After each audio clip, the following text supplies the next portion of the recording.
Welcome to the most professional chess rating climb. Today we start at 10:24. Let's see.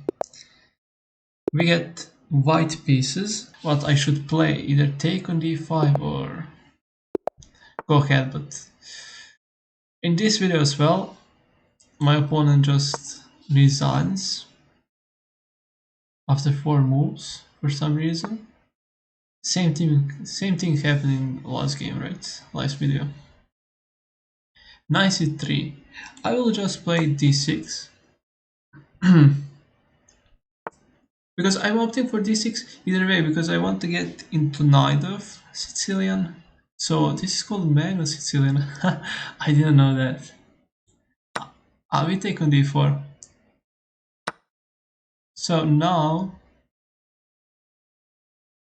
I'll not go for a6 and some plans like that.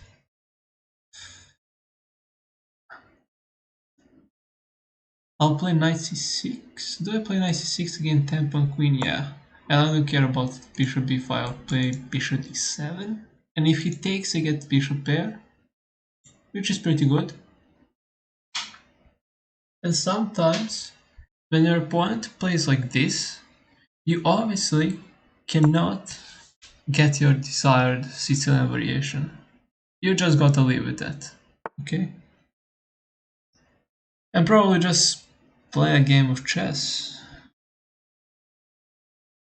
Because I have no clue, I don't know the theory for this line.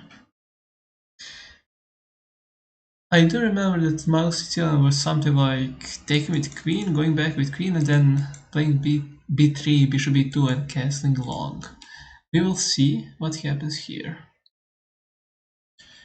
Now, important thing to do here is to figure out how you want to develop your pieces. Obviously, my first instinct is to play e6, bishop e7, to develop this bishop this way. That would close this bishop, but is that a problem? I don't think so. I could always play a6, b5, develop this bishop here.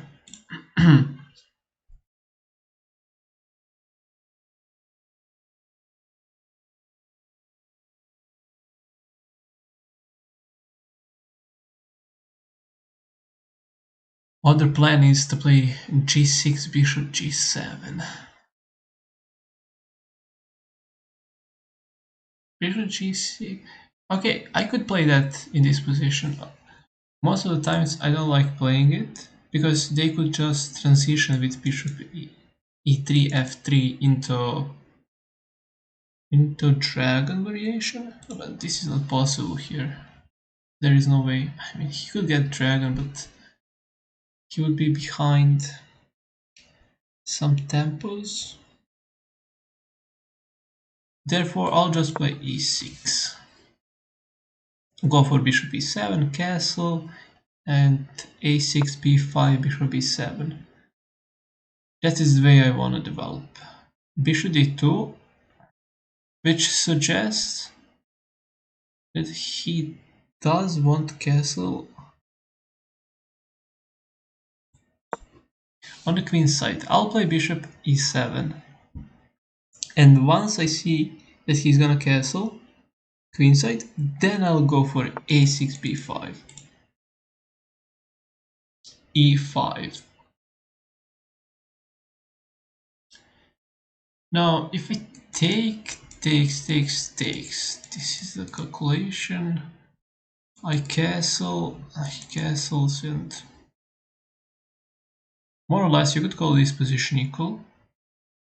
Although I would have minority attack here, and I traded d for e pawn, which is ideal. That's ideal pawn structure for minority attack. I'm also looking at some tactics, so like, what if I just attack with knight g4, right? And then I take with knight, and I win extra pawn, no? So knight g4, the queen obviously has to move somewhere. Queen,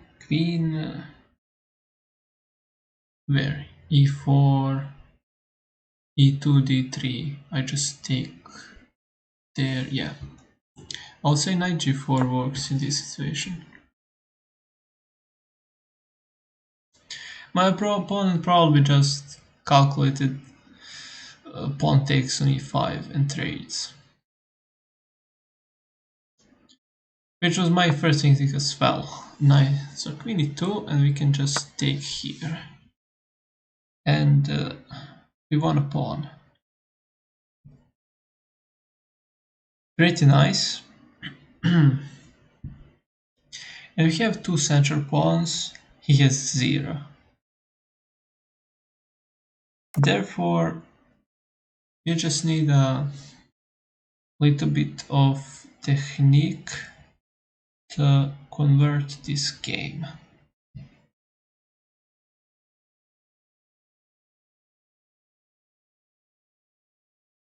Got to be careful. Let's see how we want to proceed.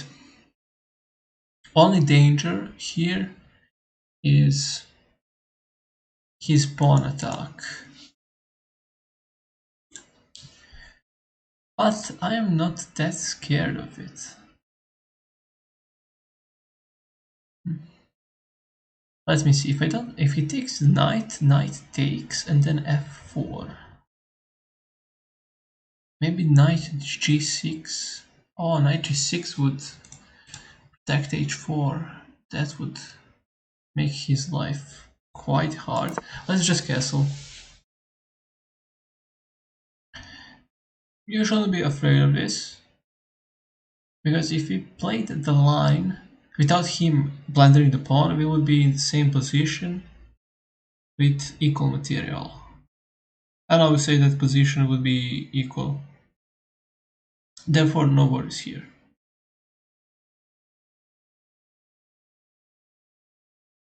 Here, I think that I want to play d5, bishop f6. That is my plan to get rid of this weakness, right? h4.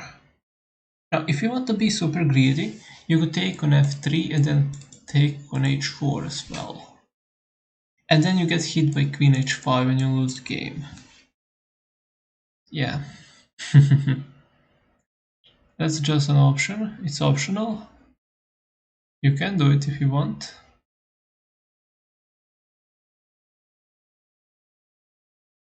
I'm trying to see what to do. I don't want to take that knight on f3 and open up that. So yeah, I'll play a6, b5.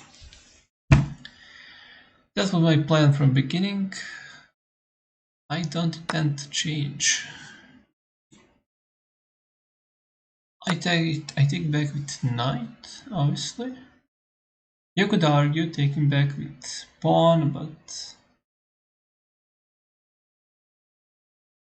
that's rough. That's looking rough. And also, I don't really believe in his attack, no. Bishop h4 threatens bishop e5 because we cannot take. Queen will be hanging, so knight g6 with tempo would be something.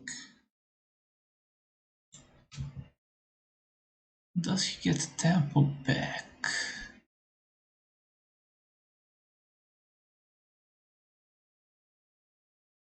Yeah.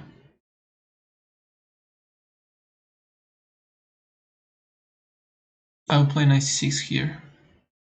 I don't want to risk anything with knight g6 h5. That would be too fast. h5 is coming. And let me see, how do I want to play this? I'll play d5. Get rid of this weakness, stop any knight e4. And now I can play g6. And here I'm positive that he cannot make any pawn breaks to open these lines, not without sacrificing something, right? F4, F5. It takes a lot of time. Do I want to trade this bishop here? I can if I want to.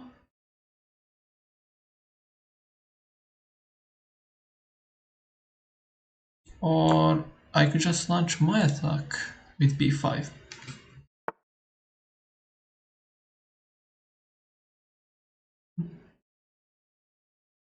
a3. Now I would like to have something here. Let me see, maybe bishop f6 here. Now b4 is still possible, trading here.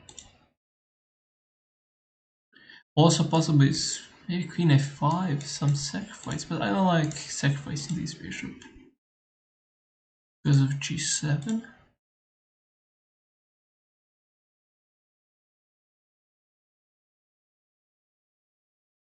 Developing this bishop, pushing this pawn could also be an option. And I got a move.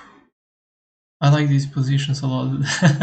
That is why I'm taking so much time here to think about.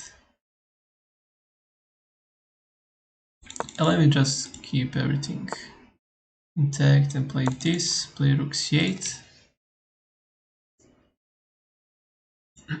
It's not the easiest one to convert. Oh, 94 is a nice move.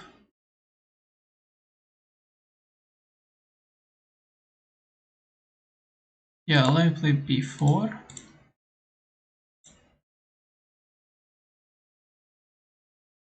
So I don't want to let him play a4, b3, that would be devastating, so I'll play b3 myself.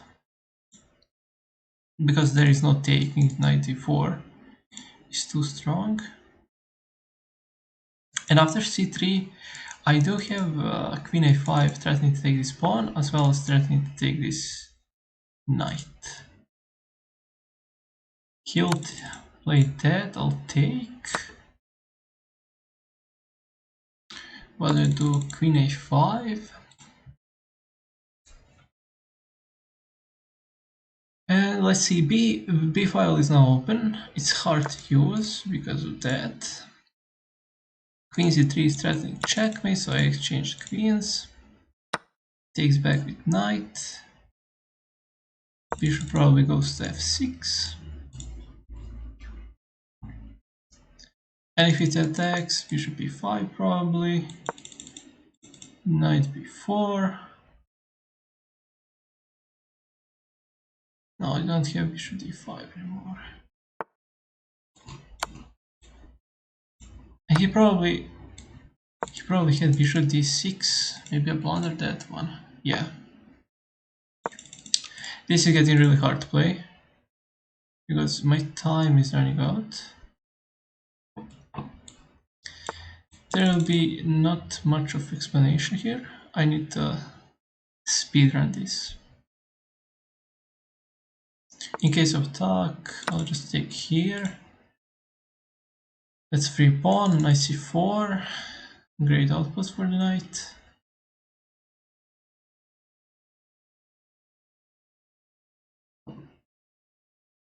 Also d4 is great move. Attacking both of the... Okay, he blocked.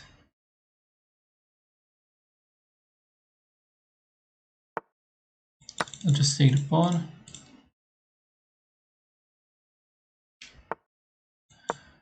Okay, rook b8 was...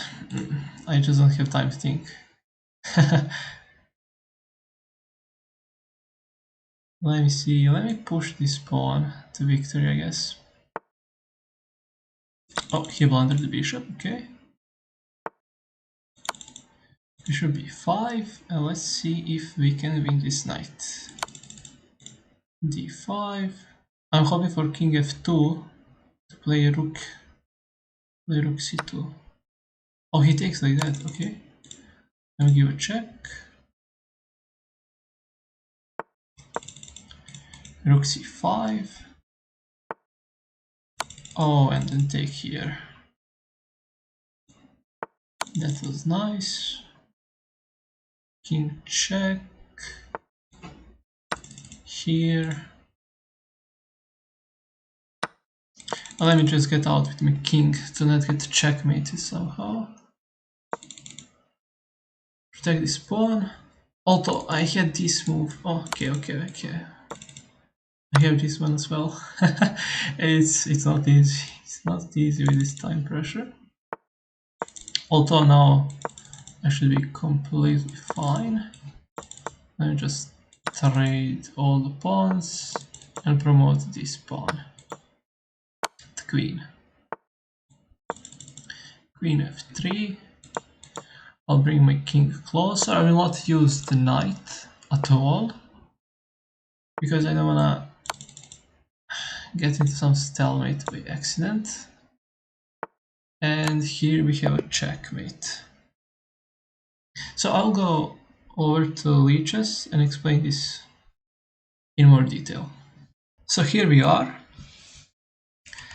And let's start. First of all, we have closed Sicilian, which probably means that we cannot get our main variation of Sicilian if you play Najdorf, if you play Taimanov, Sveshnikov, whatever.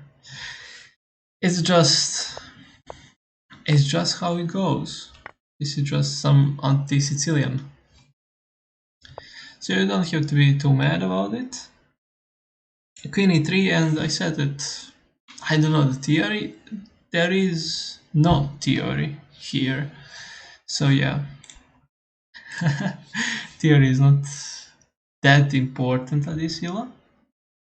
It's more that we play chess. So let's see.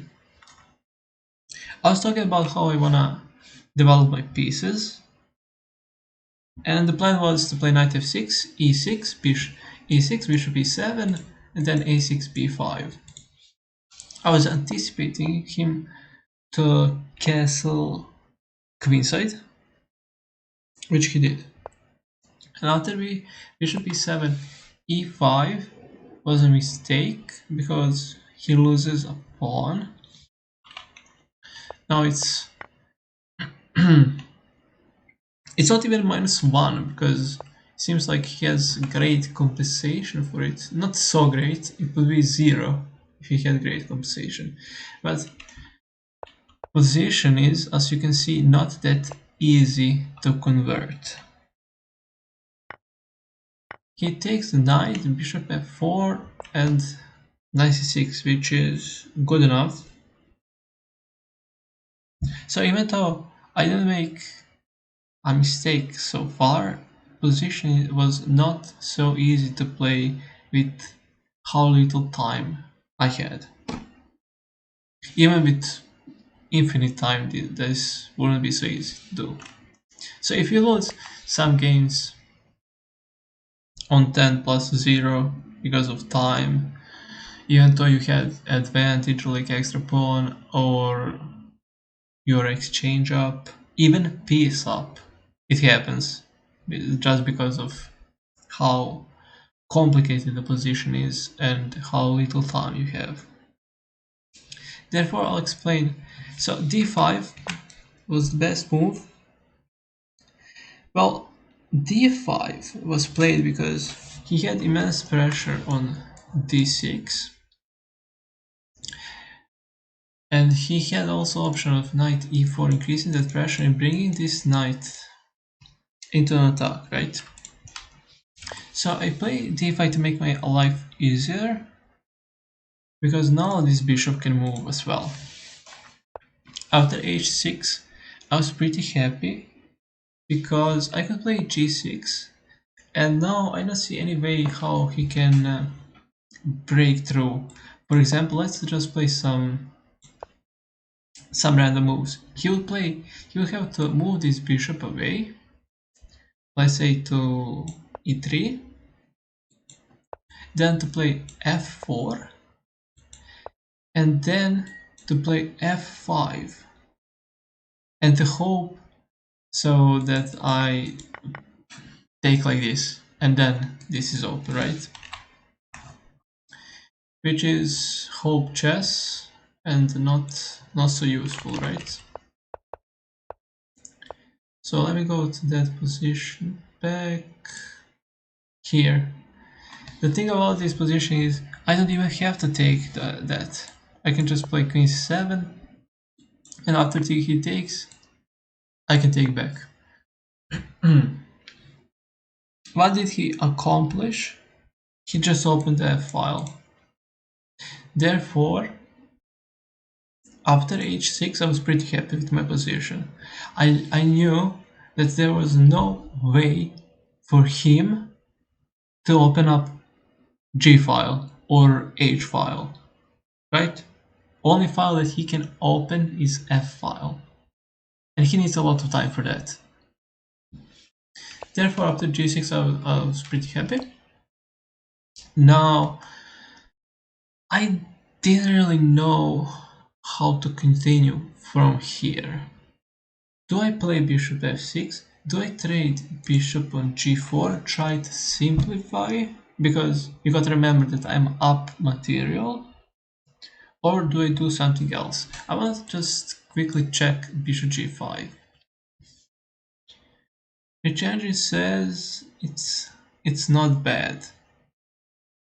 I was just going for something practical because I knew that after exchange bishop I will need to worry about this g7 square of, let's see, he puts his queen on c3 and then aims for g7, right?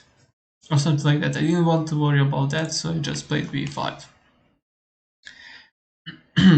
After a3, I was looking at b4 because that doesn't stop b4, but with how little time I had, 2 minutes, I didn't know how to proceed after this. Right? King goes to b1, and then it's probably bishop d7, and you need to bring your rooks somehow here. I didn't see the solution right away, so I just developed my bishop. Rook c8 is so natural move in these kinds of positions, especially in some Sicilian dragon variations where you play rook c7 with intention to sacrifice the rook. Now, is the intention to sacrifice the rook here? No, not really. My opponent plays knight e4, which is quite a fancy move. Anshin doesn't like it, he says it's a mistake, but it looks nice. The point being is that it accomplishes nothing, and it just gives me extra move. Therefore, I use that move to play b4, and here he played a4. And remember what I said? I didn't want to let him play b3. Let's say some random move, he gets b3. This pawn chain looks really strong. I don't know how to break this, okay? I cannot come up with that with 1 minute on clock. Because my first intention was queen a5, attack b4, but what happens after b3, right? Well, I take knight, so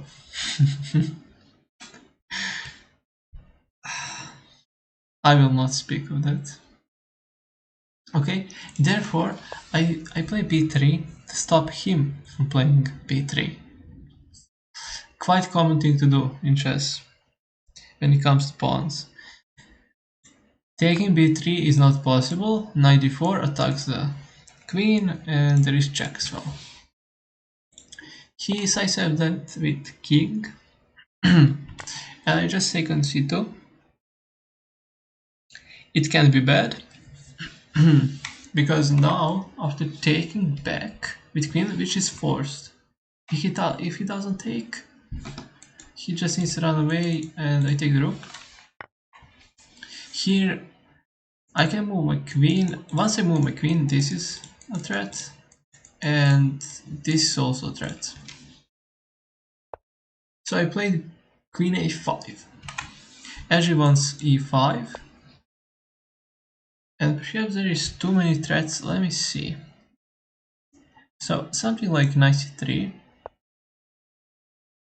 will attack this pawn even further, and engine just says take this. Now I'm looking at knight d5 first.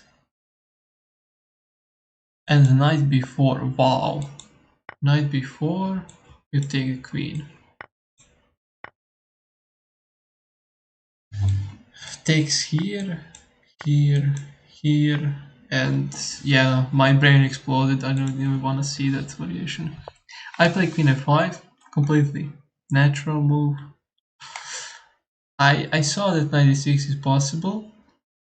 In that variation, my plan was to just take the knight and let's play the game. So he plays queen c3. It threatens queen g7, checkmate, so more or less you have to take. I take this, and now my plan was to improve my pieces. How do I do that? I put bishop on f6 to go into this diagonal. Then I reroute my knight to c4 eventually. So knight a5 was better, but eventually my knight comes to c4. Now here I saw, after I played the move, I saw that bishop d6 was possible, that I blundered exchange. Well, my opponent didn't see that as well. And in order for you to win the game of chess, you just need to play better than your opponent. It is that simple. Right? You're allowed to make mistakes, by the way. If your opponent also makes mistakes, yeah, and that is what happens. Knight d3, bishop c6, attacking a4 pawn, taking on b2, knight c4. And this is what happened. I improved my bishop on f6 on this diagonal. My knight has a great outpost on c4. And I'm up 2 pawns. And this position is not hard anymore. You have great pressure, great pieces, and you will eventually win this a5 pawn as well. Since it's not really defendable, you can only defend with bishop, and you have bishop d8 to increase the pressure. So from this point on, game is pretty easy when you see this position. The only problem was the time. So let's see if there is something to talk about here. I take the pawn. I missed rook b8, so I played knight c4 in a millisecond, and in a millisecond I spotted rook b8. Rook b8 was just winning a piece. Knight c4, I win the piece either way. Bishop here, d4, and my main goal was to force king f2. He takes rook c3, rook c4. The point is increasing pressure on this knight, and I was hoping for rook d1. Rook d1 I would just take here. That was my plan, and we exchanged a lot of pieces. I'm completely safe. I can place my knight on d5 and activate my king, and everything is protected. Bishop f1 was played, which blunders the knight. I take the bishop as well, and now I play king f8. The only way that I lose this game is by rook b1 and rook b8 checkmate.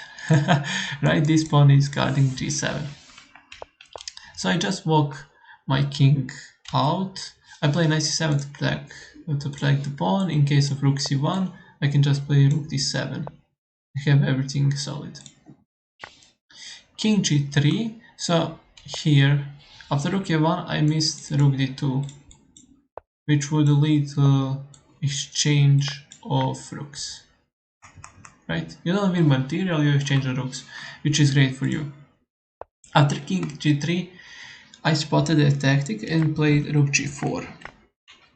In this variation, I even won the pawn. And here, this is pretty simple now. The easiest way is to play king e7. You protect your pawn, and you disallow, you prevent his king from ever entering this, from ever attacking your h7 or f7 pawn, and you can just push the pawn to victory. Therefore, king e7, f5. f5 was to stop f5, by the way, so that I can play e5 and get a pass pawn after exchange, right? In game, he played king c2, I took, and now I'm just promoting the queen. And I'm just bringing my king closer to checkmate him with king and queen, right? Just keeping it simple. I I don't want to see this knight close at all, right? I'm low on time. I just want to keep it simple to avoid any stalemate. If my knight were somewhere here, I would first bring my knight back and then go with the king, right? And that's a checkmate. And this is how you win your games at this EULA. Maybe it's your EULA, maybe it's not.